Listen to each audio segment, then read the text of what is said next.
Welcome, everybody.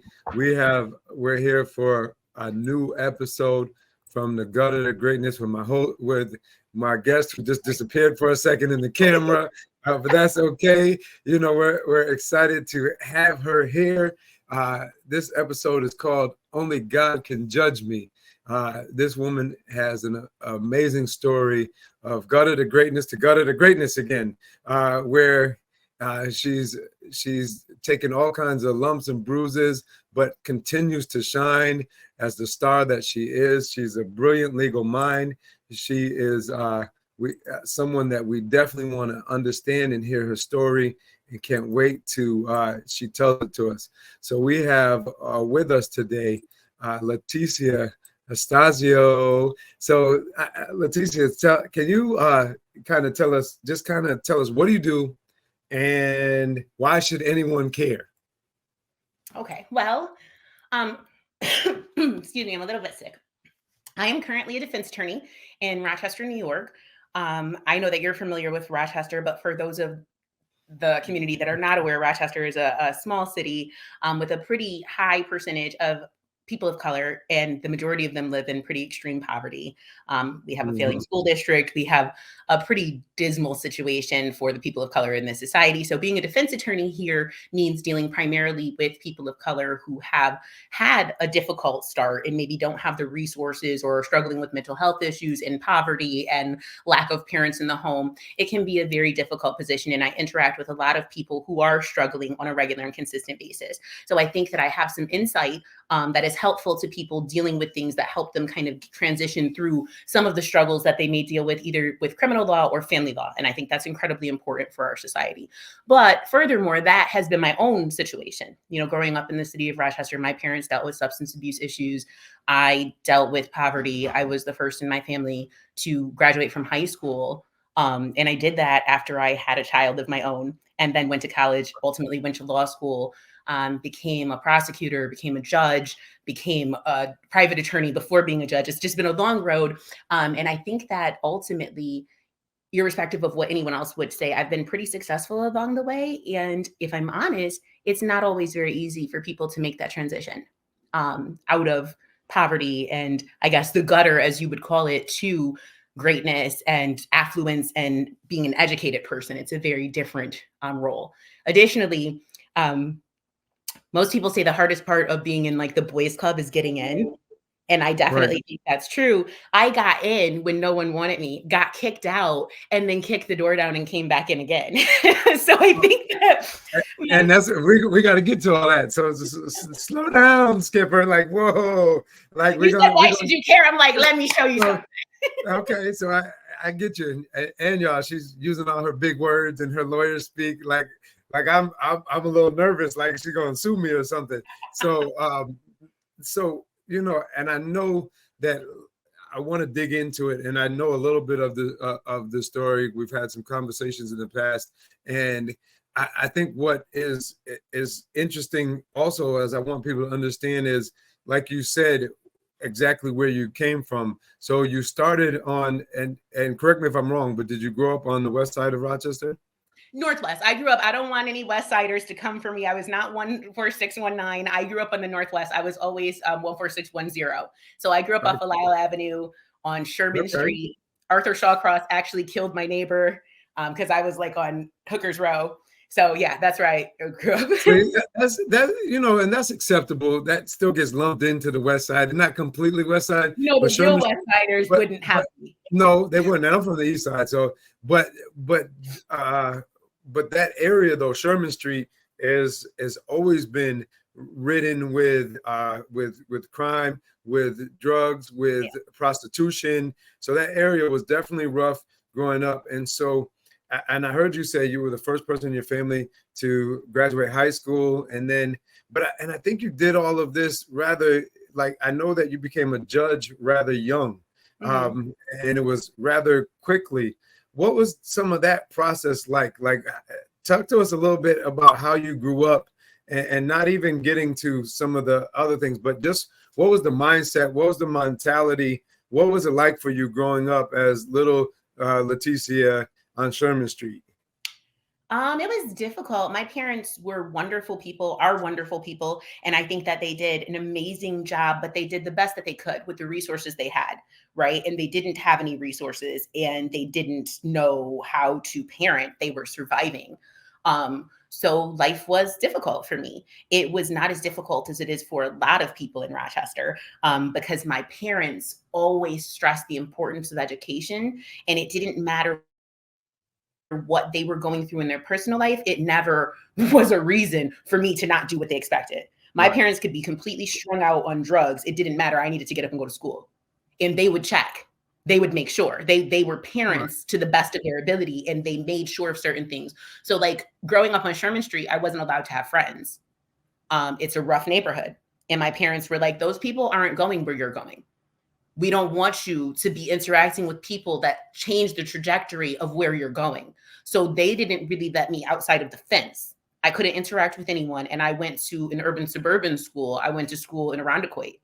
Mm-hmm. So I would have to get up at like 5 o'clock in the morning to catch the bus downtown to get a transfer to go to Irondequoit to catch another bus to get to school. So I knew all of the prostitutes because they were the only people that were up when I was up So, walking to the bus.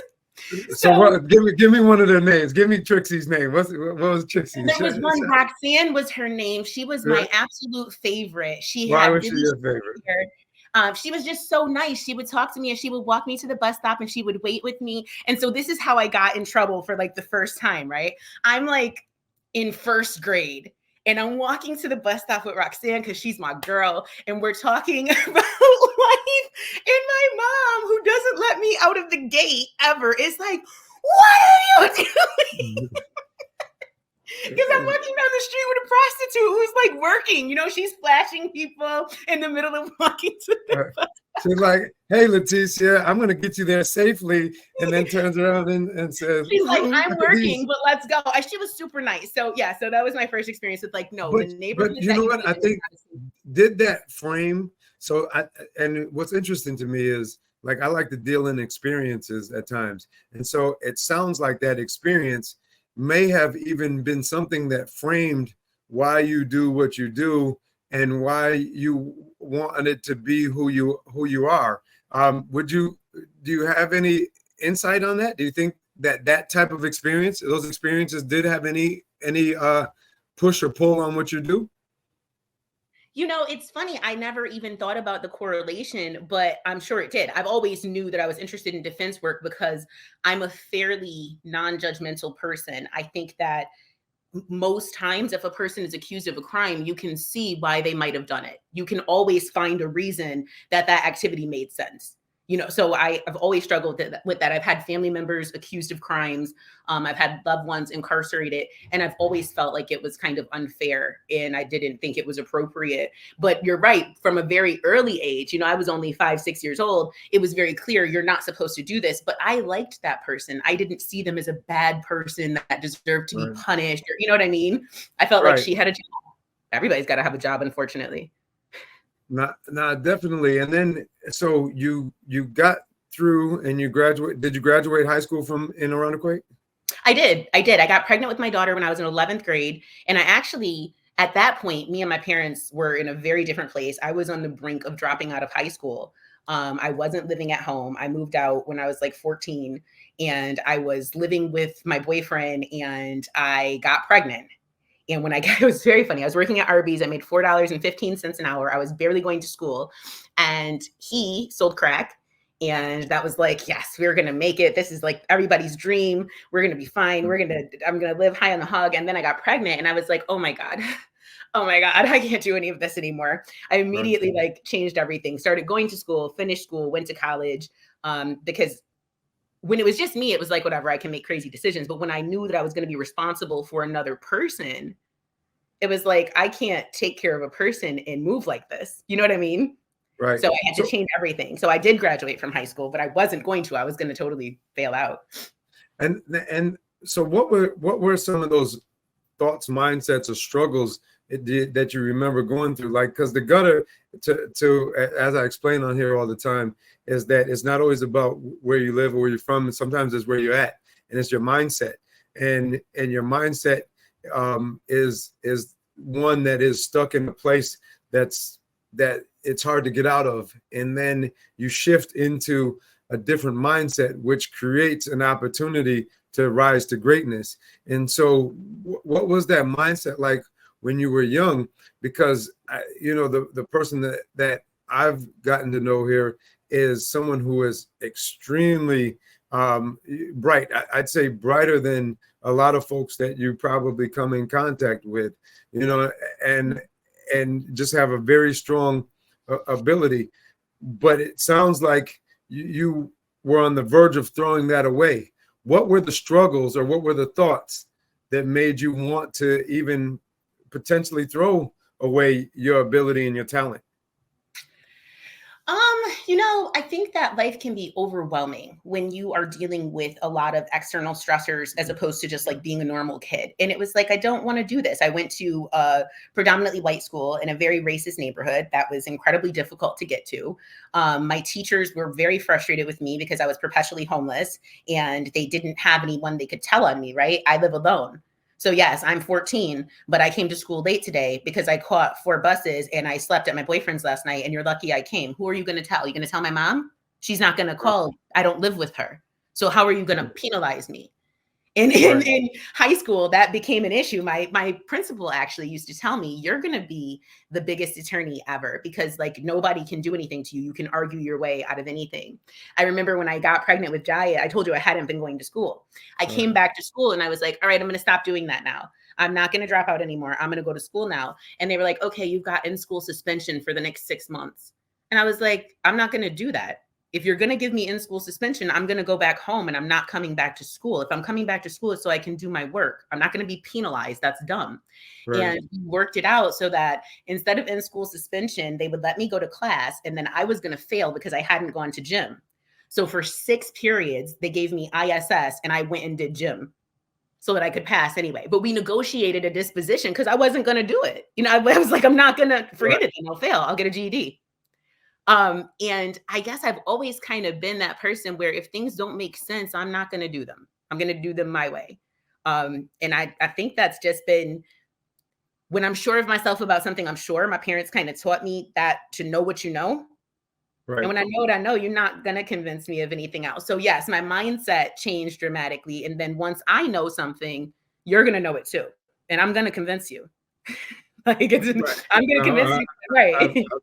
I've heard and I've seen that. So, and what is the thought that comes to my mind is that you got it together, a gear or a light switch came on, and then like you were almost became like an unstoppable force where you made your mind up, like you said, and you were going to push through no matter what. So then you went, where did you attend college at and law school and those pieces? And how did all that happen as you had a child too? Because this show is all about, hopefully that there's people who can identify with the stories that they hear and that they can realize if this person is able to pull themselves up by them bootstraps and do something differently, I can do it too. Right. So, and so what was that kind of journey after you graduated high school, you just had a baby, and that is we know it's hard to have kids, and especially at a young age. So what was next? What did that look like? I finished high school and I hadn't been on the college track at all, right? Like I said, I hadn't been going to school. I was planning to drop out. So I hadn't been prepared. I just went to MCC, but I was super focused. So I actually finished MCC in a year. So I graduated from high school in 99. Then I graduated from MCC in 2000. Then I went to UB. And I stayed there. I graduated from UB in 2002 with my associates, and then I graduated in 2006 with my master's and my JD in law. I got admitted to the bar in 2007, and I started working in the district attorney's office. In law school, I didn't get married, but I met who became my husband later and decided to have a baby because school's not hard enough unless I have a child. And so I had a baby, but I passed the bar the first time, got out, came back to Rochester and started working. I worked at Lonnie, which is a not-for-profit, and then I worked at the DA's office. And it was just a really whirlwind, crazy experience because that's not the life I had ever saw for myself. You know what I mean? As soon as I got pregnant, though, I knew my parents became drug users from being drug dealers. And I think I idolized that lifestyle because of that. I didn't want her to have the same lifestyle as me. So as soon as I got pregnant, I was like, oh, I don't want to do anything that I'm doing. I'm doing what I know to do. This isn't what I want for my child, though. You know what I mean? Right. And so where was where was your daughter? It was your daughter, right? The first child was a daughter? Yes. So my family helped me immensely. Right. When I went to MCC, I was at MCC from 7 o'clock in the morning until 3:30 in the afternoon. I would come home, feed her, and then go to work from 5:30 until 10:30. I was not hardly a parent, but my mom owns a daycare. Both of my little sisters own daycares. My family has a lot of women. And so there was a ton of support, and that was incredibly helpful and instrumental. I think that it's sad that you see less family support now because we've always relied on that for success in our culture and in our community. You know what I mean? Being able to rely on other people to help us. And I think that as that falls by the wayside, people have less opportunity for success, unfortunately. I never would have made it without my family. And I don't just mean that when my daughter was little. I mean, time and time and time again, I never would have made it without my family. Now, as you progressed and what did you think you were going to be doing? If you had a prediction when you were younger, what was that? What did that look? When I was a little kid, I wanted to be an actress. That was my goal. I wanted to be an actress. I wanted to be in front of somebody's camera. I wanted to be talking. I wanted to be a news anchor, a radio person, but I always wanted to be front and center, telling people what they should do and how they should think. Oh, bossy. I'm a bit bossy. I always liked that, though. I like being on the screen. I like theater. I'm a little dramatic. That was what I thought. And when I went to school, I planned on going and majoring in theater. And my parents were like, that's not even a real job. Yeah, no. You've got a kid, like you're wild. What are you doing?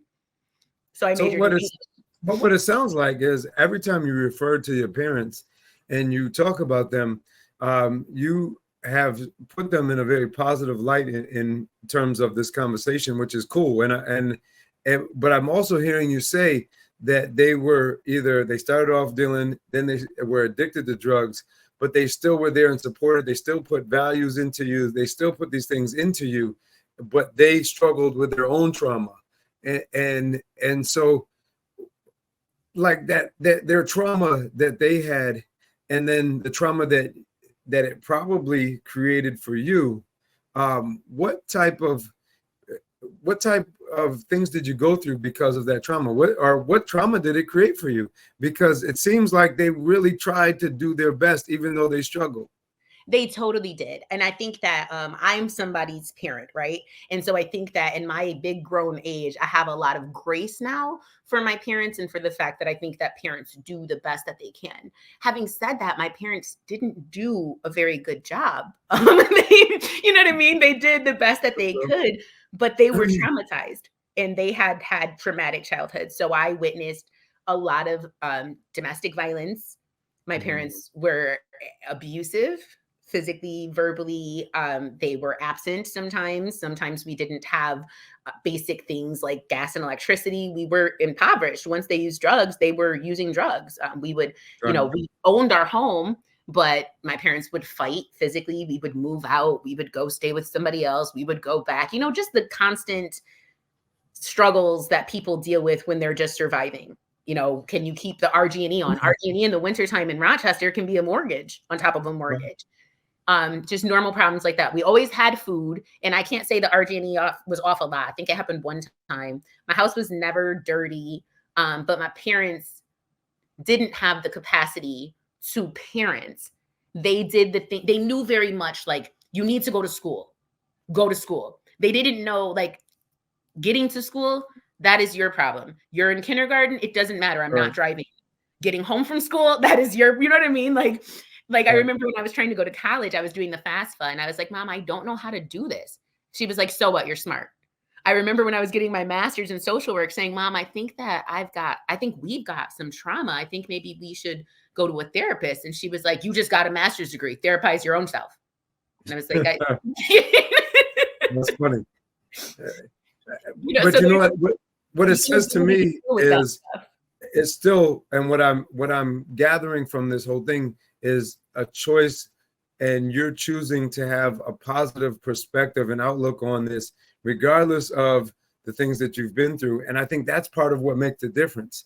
Your outlook and your perspective, and for other people who might be going through trauma or have traumatic backgrounds, is making a choice not to let it ruin you or make it sour you or turn you into a victim. And you are choosing to use it in the form of strength and still see positive in it, still see the good things out of it, still see the glasses half full instead of half empty.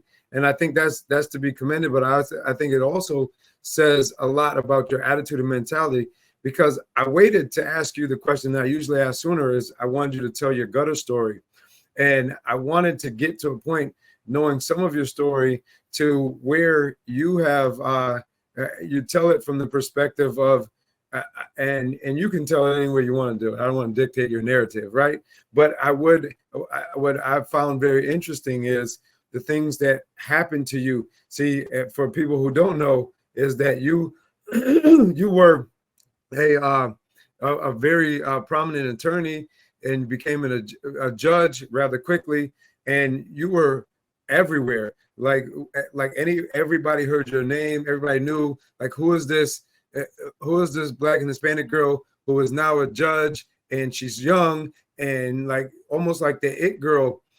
And then all of a sudden you had all of these issues, and you know, walk everybody through what happened and what you went through and what that was like.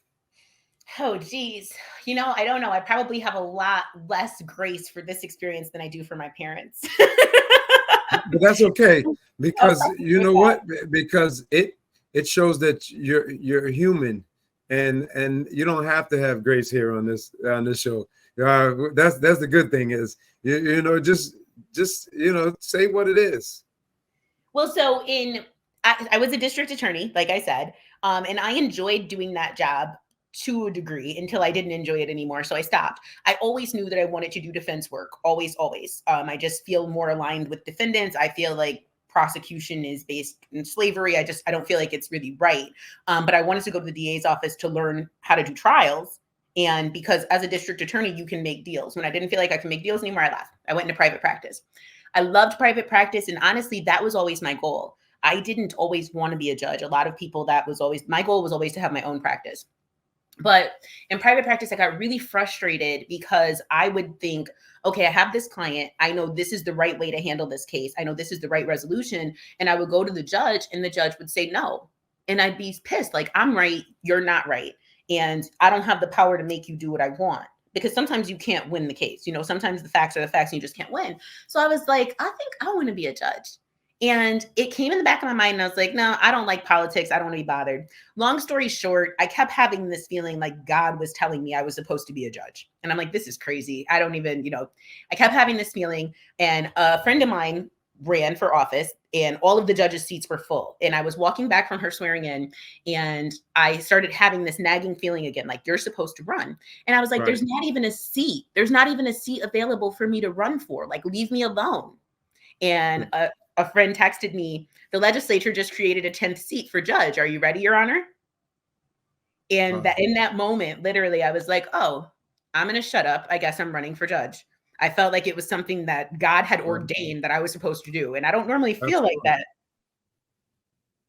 No, absolutely. No, I was saying that I believe in those type of experiences. And I'm sure it was all meant to happen the way that it happened. Which was really difficult for me later because I was like, this was your plan, sir? Like, excuse me. But so I decided to run, and I was not the favorite. I was not the candidate. The Democrats did not care for me. And when I say the Democrats, I don't mean the people, I mean the party. I was not the fan favorite at all. And they told me not to run. They told me I was too young. They told me I was being arrogant to think that I could be a judge. They told me that the people didn't want me. And then they didn't choose me as the primary candidate. There were 3 of us, and there were 2, I say white men. One of the men refers to himself, I think, as Hispanic, but I think he would pick Hispanic white, but I don't know. I don't want to speak for anyone else. But there were two other people that were running and they endorsed the white candidate, like literally a white male over me. The Democratic Party did. And I was heartbroken. But I had already decided at that point that I was going to be obedient. And so it didn't matter. I was running. And then I ran and I won by a landslide. I just crushed them in the primary. The people were very, very loudly in support of me. And it was one of the proudest moments of my entire life, not just because I won, but because I won when they said nobody wants you. Like literally the day of the election before the polls opened, the news station broadcasted that I lost. Really? I lost with like, I think I got 2 votes and the polls hadn't even opened yet, but they broadcasted it for like 3 hours on their website that I had lost the election. People were calling me saying, how is it over? I was going to vote for you.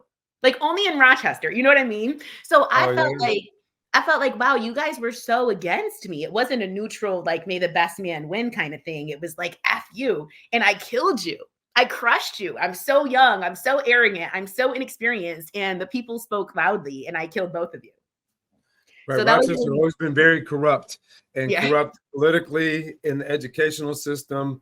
And I'm sure that was by design that they did that. So you won, you became this judge. Then what? Then when I got there, it felt more of the same. When I got there, I literally didn't have a chambers. There was no place physically, literally for me to be. I didn't have paper. I didn't have a computer. I didn't have pens. I didn't have any accessories. When they did give me an office, it was on the 5th floor, even though my secretary was on the 1st floor. I had no support. I had no type of training.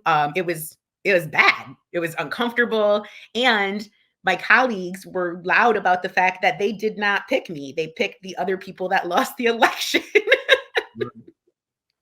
Crazy. So it was a very awkward space. And then I was on the bench for, I want to say I was on the bench for a month. And then my cousin was murdered. February 13th, 2015, I believe. No, 2014. No, 2015 is right. 2015, February 13th, 2015, my little cousin was shot in the head and murdered in Rochester. And I was just going into part 2. And I didn't have a lot of cases. And so I started taking off Mondays and Fridays. I just didn't schedule court. And when I say taking them off, that doesn't mean I didn't go to work, but I didn't schedule court on Mondays and Fridays to go help my family and prepare and whatever. And one of the judges literally went on the record while the media was present in court and said that I was stealing from the taxpayers, that I had been not reporting to work, that I didn't deserve my salary, that I was treating the job like a part-time job, and I was defrauding the county out of their money. Like judges don't have time clocks. You know that, right? Right. Like, I don't know, in your position, you probably have to be at work significantly more than we do, but judges come and go as they please. I don't have a time clock either where I'm at. You know, I'm the CEO here, so I kind of do what I need to. It just has to get done. Right. But I figure you're probably there all day because it's like a school and kids, you know what I mean? But when my cases are done, I do what I want to do. Well, when I was at the school, I was. You know, I'm not in the school anymore. I didn't know that. I thought you were still there. No, I've been back in Rochester for a while, but I run an organization called Charter Champions in Rochester that supports. I thought you were doing both. No, I'm not in Albany anymore, and I'm actually trying to open 2 schools, one in Rochester, one in Niagara Falls. And so you told me that, but I thought you were doing both, and I thought you were gonna stop doing the other one once you open the new ones. I didn't know you were totally back. I was like, I saw you on a plane, of course. No, I'm totally back, and you know, just been working to support these 25 charter schools, which is a full-time job, and trying to put more educators of color within the schools, and trying to make sure there's better pathways for them, and everything I can to support and create more equity due to the really a lack in funding and the lack of support for charter schools. So that's kind of what I'm doing. So no, I'm full time though. So that's taking all your time. Good for you. I didn't realize. Yeah, I thought you were wearing 15 million different hats. That's what I told you. Every time I talk to you, you've picked up a new job. Yeah, I'm a hustle man. I try to get it done, and you know, I just and another thing that is in line with what you're saying, I try to do what God wants me to do. And so like, and I feel like God pushes me and moves me in certain directions. I try to go that way. And I try to go that route. And I know that you're following this, and for them and for those judges to say those things, it's got to be hurtful and upsetting, because you were obviously working and doing other things behind the scenes that you needed to do. You just didn't have your trials that day. So then what ended up happening? Well, yes, that's true. But even aside from that, you can look in an atmosphere and see, like, everybody knows that the judges go and do their calendar and do what they want to. That's how it works. Like, that's Right. so it's crazy for you to single me out. What happened is ultimately nothing. I went to my supervisor. I just kept having a lot of issues at work. From the beginning, I kept having issues. I got talked to. One judge took all of my cases because they told me how to run my schedule. Like, it was constantly issues. And they told me, look, you're the new person. They're ragging on you because you basically say you're going to do whatever you want to. Just shut up. Tell them, yeah, you're right. I'll do it your way. And then do whatever you want to still.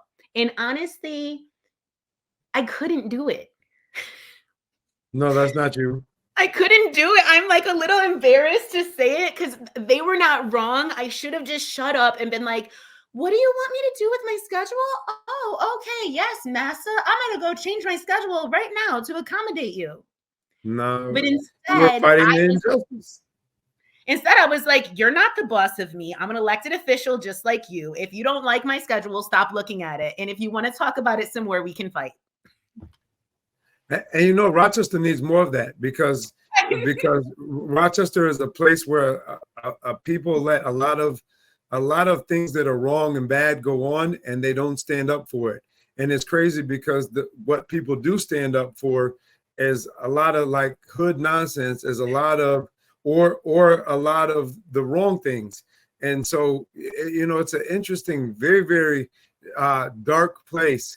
That it's crazy the things that go on here, because there's not enough of us standing up for what's right. So I know you. So flash forward to some of how long was it before the certain incidents happened and you ended up removing yourself or being removed from what you were doing? I didn't remove my own self. I refused to remove. I know. But so I got sworn in, and my first day on the bench was January 1st, 2015. Right. That's why I had to remember. So January 1st, 2015 was the first day. February 13th, 2015, my cousin gets murdered. February 13, 2016, I get arrested for DWI at 7:00 in the morning on my way to the gym in Gates. There is a blizzard going on, as happens in Rochester. And I have arraignments that morning because I am the judge that happens to have arraignments in February. So even though it's a Saturday, I have to go to court. And I wake up and I'm in a pissy mood. My cousin got murdered today. Right. It's the anniversary of his death. Also, I'm divorced now. This is my first year being not married ever. Right. So I wake up around 7 and I'm already like in a shitty mood. And there is a class that has body pump at the YMCA, which is like a workout class. And I kind of leaned on working out when I was getting divorced. And when I started working out heavily, I lost a lot of weight. And that was like my crutch. I was like a crazy workout girl. I'm not now. Don't judge me. COVID happened, but then I was like super, super fit, and body pump was my favorite class. So I got up to go to body pump, and there was a blizzard. It had started snowing Thursday, and it essentially didn't stop until Tuesday. And I was driving to the Elm Grove YMCA, which I don't know. I don't know the street from my house. Okay, yes. But you're going towards the airport. As I'm going towards the airport, my car kind of like gets all wobbly, and it's a blizzard. I still don't know if I hit a rock, if the guy said he thinks my tire blew out. But whatever happens, I totally lose control of my car. I'm in the left lane because I'm not going to lie to you. I drive like a demon. I drive better in the snow, but I drive like I don't have any sense. I drive way too fast. I lose control of my vehicle, and I believe that I ultimately hit the median. While this is happening, I thought I just hit the rumble strips, but I get control of my vehicle. I pull over to the curb. I call a friend and I'm like, hey, I have a flat. You have to come get me. It's a blizzard. I'm not going to get out of my car because my car is like right next to traffic and it's a blizzard. People are going off the road and I have to go to court. So hurry up. Such a good friend. I don't know why anybody's friends with me, but I'm like, I have court at 9:30. I have to do arraignments. So I need you to get up immediately because it's a blizzard. It's going to take you forever. And I have on sweatpants and like a track jacket. We got a lot of stuff to do now. Right. They're like, all right, no worries. Here I come. So I'm just sitting in my car waiting. And a trooper comes up behind me. He doesn't pull me over because I'm pulled over. He comes up behind me, he turns his lights on. Now, I'm not even going to lie to you. I was like, oh, thank goodness. He can put his car over here. Then when my friend comes, he can move over. Like, I'm literally already assigning the trooper how he's going to help me section my car off so they can fix my flats because I got to go to work. And that's all I'm thinking about. And so when the trooper comes up, I roll down my window. I roll down the passenger window because I'm familiar with the law where the troopers are supposed to go to the passenger side and you're supposed to change lanes. And I bring that up, it became an issue later. Like, why would the passenger window be down? But it's supposed to be down. So anyways, I roll down the window and he's like, were you in an accident? And I'm like, no, I have a flat because I haven't gotten out of my car. I never look at my car. I stay in it. He's like, well, get out of your car. I get out of the car and I look and the car has damage to the front of it. I'm like, oh shit, I must have actually hit the median. He's like, you didn't know? I'm like, no, I hit the rumble strips. So he goes, where are you going? And I said, well, I have to go to court now, but I was going to the gym. Again, he took that to think that I was confused because I'm going the opposite direction of court, but I was going to the gym. My plans changed once I got this flat. So he says to me, he said, I smelled fruity. And I was like, I put mango butter in my hair. Like, we had a very brief conversation and I didn't have my ID on me. I didn't know where it was. And I said, I don't have my ID. I can give you my license number. I know it by heart. You can look it up. Now, all of these things are very typical for me, unfortunately. I speed. I don't always carry my identification. I'm pretty well known in Rochester. Most of the cops know me. This cop did not know me, but most of the cops know who I am, and they're familiar with my lack of responsibility as well. So it's not usually an issue. Right. So. But so this particular cop, he said something to me about smelling fruity. He said, did you have anything to drink today? And I was like, no, it's 7 o'clock in the morning. Like, I don't get drunk at the ass crack of dawn. And so for the record, there was no alcohol involved with this. No, I had not had anything to drink. I was literally going to the gym. I had nothing to drink that morning, which is part of why I was so incredibly angry, because not for nothing, if I would have been drunk, I don't care. Nobody cares about DWIs in real life. In Rochester, people get DWIs constantly all the time and nothing happens. They get a fine. So I wouldn't have to lie about it. You know what I mean? It's not like an offense that somebody cared about. Most of the judges and attorneys have DWIs. They just got off, or they got them and you don't even know. So it was really annoying to me that it was like this crime of the century. I'm like, you guys don't even give a shit about a DWI. But I was not drinking that morning. And that's why I was so mad. So the cop says to me, did you drink? And I said, no. Then he said, okay, I need you to come sit in my car because you don't have ID. And I said, no. I said, I'm not sitting in your car. I gave you my driver's license number. My car is disabled, so I can't leave. There's no threat of me pulling off. You don't have to worry. I'm not a flight risk. I'm not getting in your car. I'll get back in my car. And at this point, I felt uncomfortable. My phone was in my car. I didn't have the ability to communicate with anyone. And I went to get back in my car, and he said, you're under arrest. He put his hand on my door, and I said, I'm not under arrest. I'm under arrest for what? Now I'm getting an attitude, if I'm honest. And he said, you can either get in my car and be under arrest, or you'll get a resisting arrest in addition to that. And I said, I'm under arrest for what? And he said, DWI. I said, you literally didn't do one field sobriety test. You have no probable cause. You have no basis, no reasonable suspicion. You didn't see me driving a vehicle at all. You have no basis to arrest me for DWI. You can't ask me to do any field sobriety test now because you can't develop probable cause after an arrest. So you're saying I'm under arrest for DWI and I've done nothing. You don't even know what the hell you're doing. Can you call somebody who actually knows what they're doing? So that was honestly, again, in retrospect, not maybe the best idea, right? I don't have any identification. I haven't told anyone I'm a judge. I have on yoga pants and a t-shirt. I literally just rolled out of bed. I'm driving a 2008 Hyundai Veracruz. And it has body damage all around it because I've hit my house. My 17-year-old drives it like it's destroyed. I don't look like anybody's judge. And now I've gotten out of the car and I've told the trooper that he doesn't know the law and that I know more than he does. And I look like some ghetto, ignorant Black girl as far as he's concerned. And he is pissed. He is super pissed. He gets an attitude again. He threatens to charge me with resisting arrest. And I'm like, you know what? I know the law. I know that this isn't sufficient probable cause for a DWI. I don't have to act irate. Get in his car. Just, this is going to work out. He's going to get in his car, try to be compliant, appease him. I got in his car. I continued to talk to him. I asked him to allow me to do field sobriety test. I did the alphabet test. I did the counting test. Wow, I think I finally I had to say, I think F to T without singing and without stopping, backwards and forwards. And I had to count backwards and forwards. And I did both and I passed. And I was like, all right, can we stop doing this now? So I changed, right? I got done being mad and I tried to persuade him. I'm like, okay, now you see you've made a mistake. Stop before this goes too far. Then my friend that I had called came and he happened to be an attorney.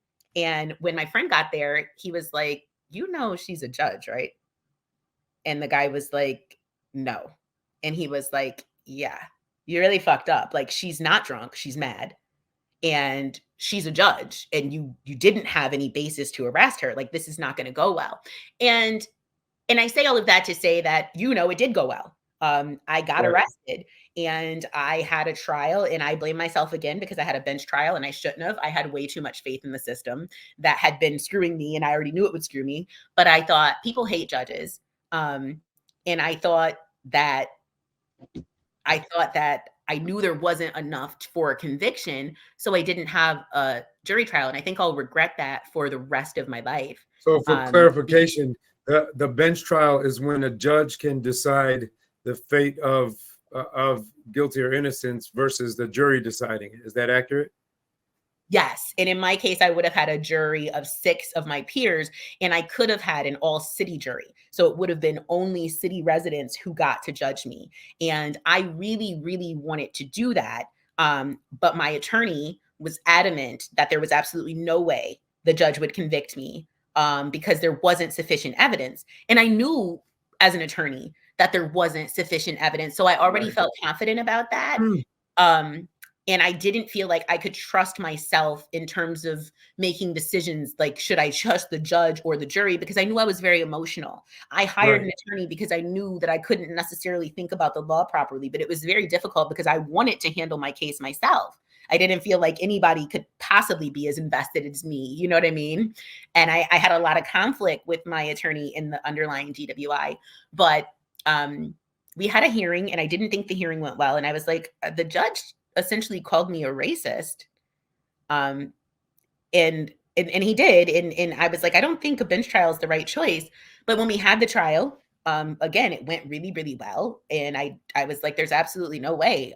There's the ability to ask for a lesser included. So what that means is they read DWI and the judge can also consider, well, maybe you weren't actually drunk. Maybe you were just impaired. And I didn't ask for impaired, because I was confident that I wasn't intoxicated. And from the beginning, they had offered me impaired and I refused. I was like, no, sorry, I'm not taking it. I didn't do it. I'm not going to plead guilty to something I didn't do. But the judge came back with a DWI almost immediately. And essentially he said that I cursed, and I did curse. I cursed the trooper completely out once he really arrested me.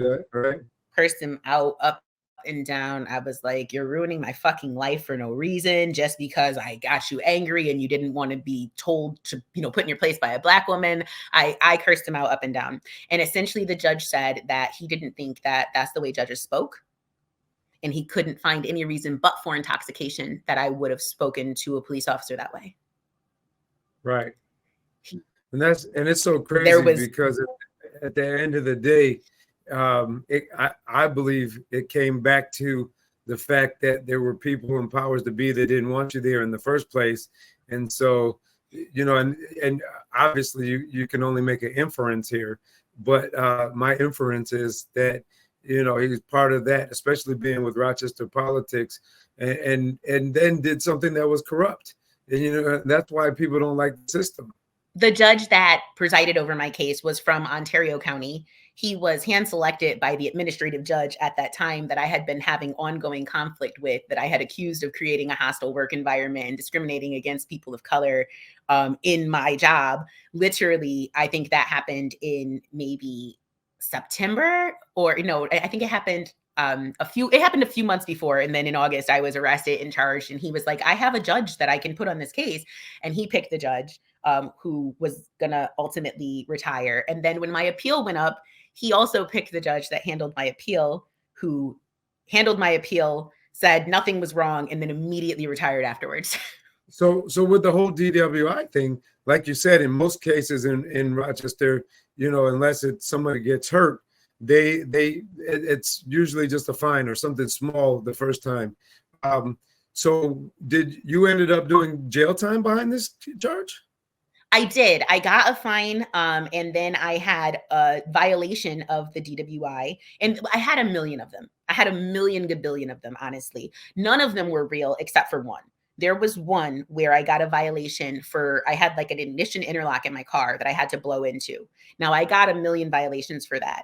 But right after the conviction, the trial happened in, I don't remember, but the conviction came in, I think, August. I think the trial was, I don't remember when the conviction was, but I remember I came back in November. But right after the conviction, I went back to my boss again because I didn't have a choice. It's not that I really felt like I trusted these people. It was that I didn't have anyone else. You know what I mean? They were the only people I could go to. I went back to my boss and I said, I don't believe that I struggled with alcoholism at all. I was not drunk on this day, but I do believe that I am in danger of suffering from alcoholism now. I said, this conviction has destroyed my faith in almost everything. I cannot believe that, and I felt very personally attacked. I'm like, I can't believe that you guys wanted to control how I behave this bad. I get it now. You taught me, you've shown me that I'm not bigger than the system. I have to do whatever you say. They had asked me to go to a rehab facility as soon as I was arrested. And I was like, and I know that I can't do that. That's almost an admission of guilt. I'll wait until the trial is over. So I said, I want to be very clear. I'm willing to go to this rehab facility right now. I still don't think I'm an alcoholic, but I know that I'm struggling with serious depression. And I know that I don't know how to pull myself out of this. I was like, I'm a criminal. I'm 35 years old. I've never been arrested in my life. My whole life has been the opposite of this. And not for nothing, I don't even believe in drunk driving. I think it's a horrible crime. There's so many people that deserve to die. And when you drive drunk, you just kill random strangers that you don't even know. So I was really frustrated. And I went to them and I said I wanted to go inpatient. And they kept giving me the runaround. And ultimately, they never let me go. They said that I didn't need to go inpatient. But I say all that to say that I was drinking now heavily. And not for pleasure, really. I was going to work all week. They weren't allowing me to work. I was literally just sitting in my office, staring at the walls, doing nothing. They were watching me to make sure that I was there from 9 o'clock in the morning until 5 o'clock in the afternoon. They would literally come by my office and check. They would have the deputies check. It was so uncomfortable. And I would come home from work on Friday. I would get some type of hard liquor, which I normally drink wine. I would get rum, usually rum, and I would drink until Sunday night. So one Monday morning, I was going to work. And again, I had not drank any alcohol this morning at all. I had my 18-year-old in the passenger seat who has a license, got my kids together, got my protein shake, got in the car, blew in the thing, and it said I had been consuming alcohol. I had her get in the driver's seat and drive instead. You might have seen this. It was broadcasted that I made my kids blow in the breathalyzer so I could drive my car. No, I made my kid blow in the breathalyzer because you have to do it to start the car. And she was driving because it said I had alcohol in my system. So I immediately got out of the driver's seat. Now, again, I did not drink that day, but I was drinking all weekend. And the breathalyzer did not say I was drunk. It didn't say, if I would have been driving a car, I wouldn't have registered as intoxicated, but I was not allowed to consume alcohol at the time. Right. So just again, for clarity for the audience and people who are listening, so that when you were getting in the car, you hadn't drinking anything. You had a device because of the DWI conviction that you had to blow in before you drove your car. Yes. And so when you blew on it, it registered that there had been alcohol in your system. I think it was a And 0.03, which is not even illegal, but I was not right, allowed to consume alcohol at all. got you. And you had been consuming it, but still wasn't, you weren't getting ready to drive. So your child, you have her drive, she has a license, and she gets in the car and blows in it because you have to before you can drive. Right. And then she drives. So what happens? They call that the violation. That was The and that violation was right, me blowing into the device because I had consumed alcohol, and I had definitely been consuming. So the violation was essentially that I had blown into the device and I had consumed alcohol. And when I went back to court, I said, honestly, I didn't realize that the judge had ordered me to not consume alcohol because that is not a condition of a DWI conviction. I was sentenced to the minimums. The minimums is a fine and a surcharge. The judges don't have to tell you. I did an evaluation. They said I didn't have a drug and alcohol problem. So why would you tell me, an adult, that I can't drink alcohol for a year? right, You can. He can totally do it, but that wasn't clear to me. So I said, I'm sorry. I cried. You don't even know how big a deal it is for me to cry. And I felt so embarrassed because I felt like I was humbling myself to the administration. They had told me to do it in the beginning and I wouldn't do it. And now I was like eating crow and saying, okay, you guys want to embarrass me. You want to humiliate me. That's what I have to do to keep this. Fine. I'll do all of that. I apologized. I said, I did not realize that that was a condition, that I couldn't drink. I do realize now. And then I went to my bosses after that plea. I pled guilty. I had done it. It's true. I was drinking a lot. I went to my bosses and said, guys, I'm not okay. And I don't know if I can stop drinking because right, I drink to escape this reality. I don't drink and go out and party with my friends. I drink until I fall asleep because I can't believe this is my life and I don't know how to cope with it. This is not really alcoholism. This is depression and I need your right, help. And they essentially, they told me to go to a doctor from OCFS. OCFS literally picked a doctor for me because they wanted to make sure that I was fit to go back to work. And I went to the doctor and the doctor essentially said, you are depressed. I don't know how you wouldn't be depressed with this situation going on. You're all over the news. Everybody knows you. People say crazy things to you and about you on the internet. You can't not be depressed. And the best thing for you would be to go back to work. That's your sense of purpose. That's what you right, need to go back to work and doing what you love to do. And they got the doctor's report and they called me upstairs. And I was like, I went to my law clerk and I was like, I'm going back to work. I'm so excited.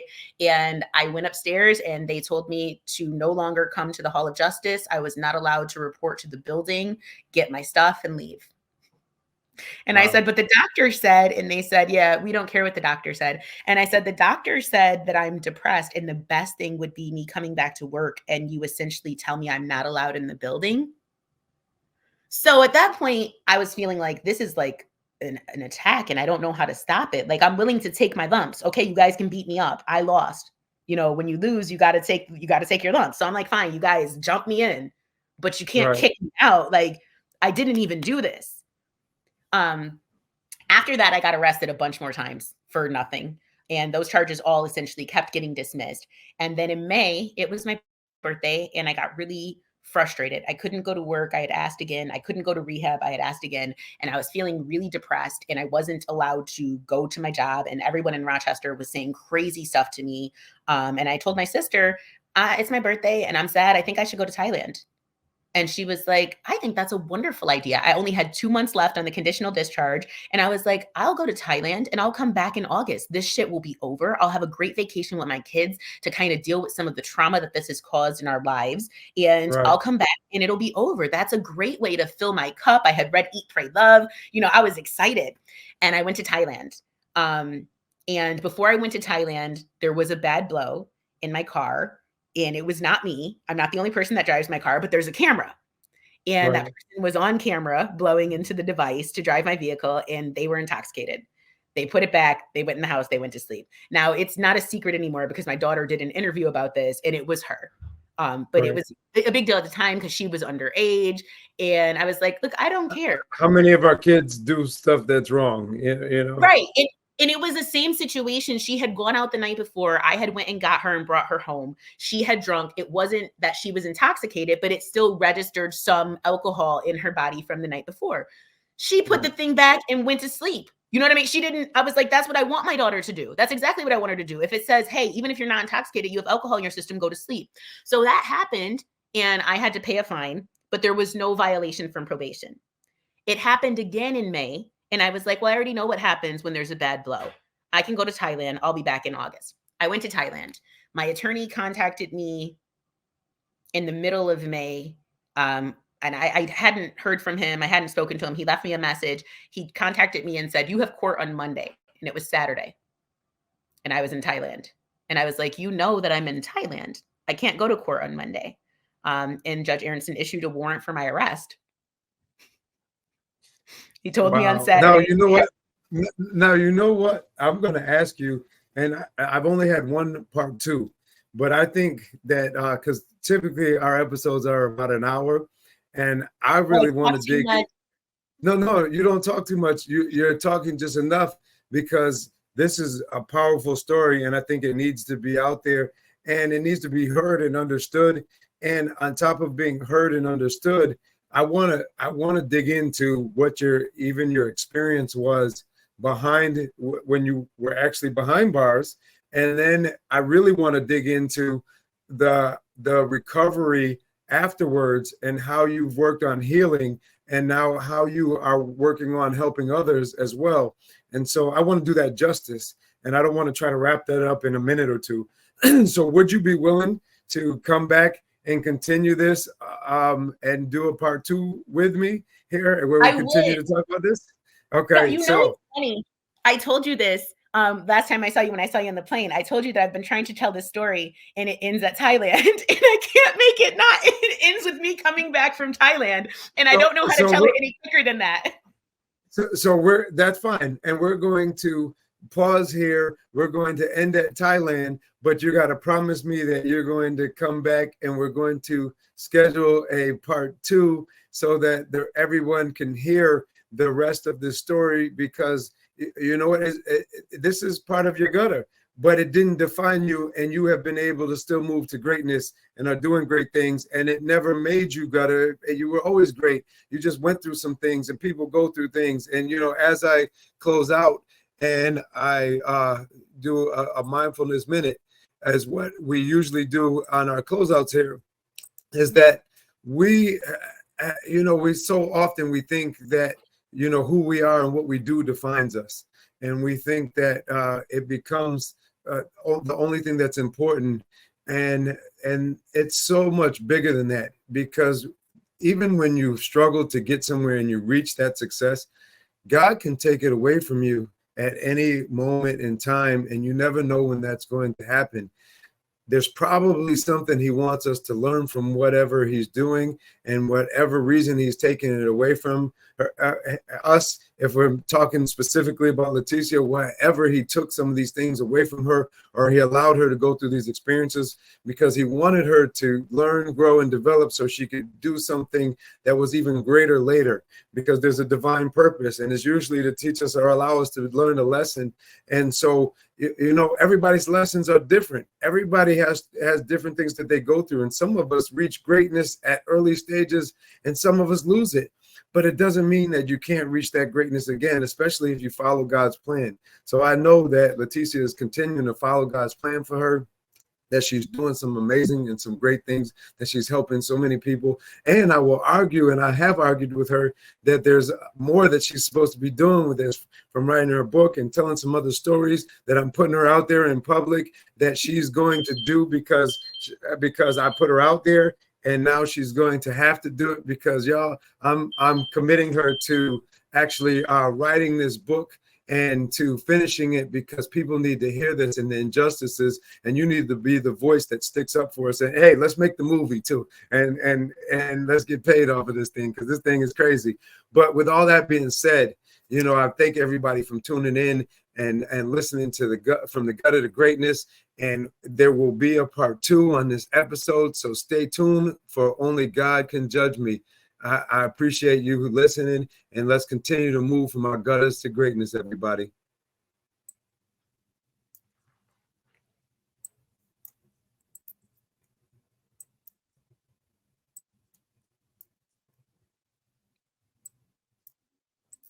Hey, yeah. That's it for today's episode. So head on over to iTunes or wherever you listen to podcasts and subscribe to the show. One lucky listener that posts a review on iTunes will win a chance in the grand prize drawing for a $25,000 private epic VIP day with Dr. Miller himself. Be sure to head on over to guttertogreatness.com and pick up a free copy of Dr. Miller's gift and join us on the next episode.